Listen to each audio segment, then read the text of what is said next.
When my son was first born about 2 years ago now, I was incredibly sad because he looked nothing like me. It was as though my wife spit out a carbon copy of herself. And I just kept praying for the day that he will start to look like me. Thankfully, God has been gracious to me, and little Jeriah is beginning to look like daddy.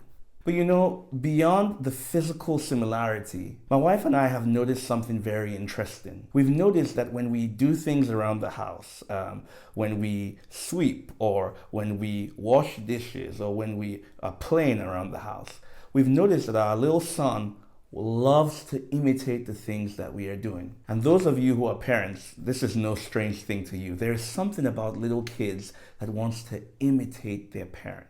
Well, I really believe that this is true not just of our physical parents, but of our spiritual Father, who is God. The Bible often argues that not only have we been born of God and are children of God, but that one of the proofs that we are indeed children of God is that we imitate God. Jesus used this argument in John chapter 8, where the religious Jewish leaders claimed to be children of Abraham.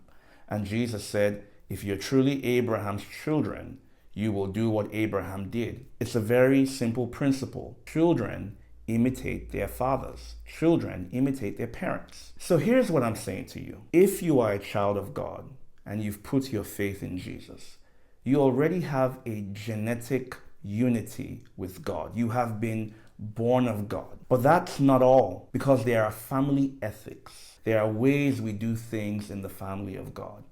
And as children, we should long to imitate our Father.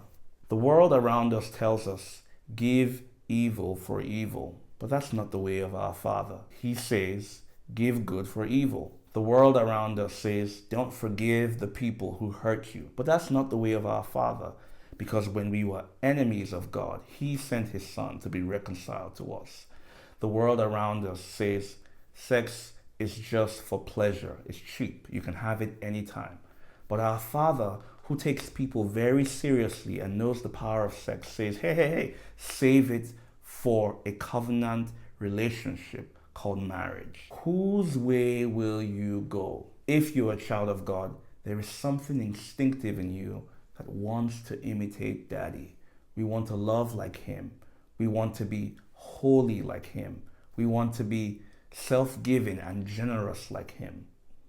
Remember, children often want to look like their parents. Do you want to look like God?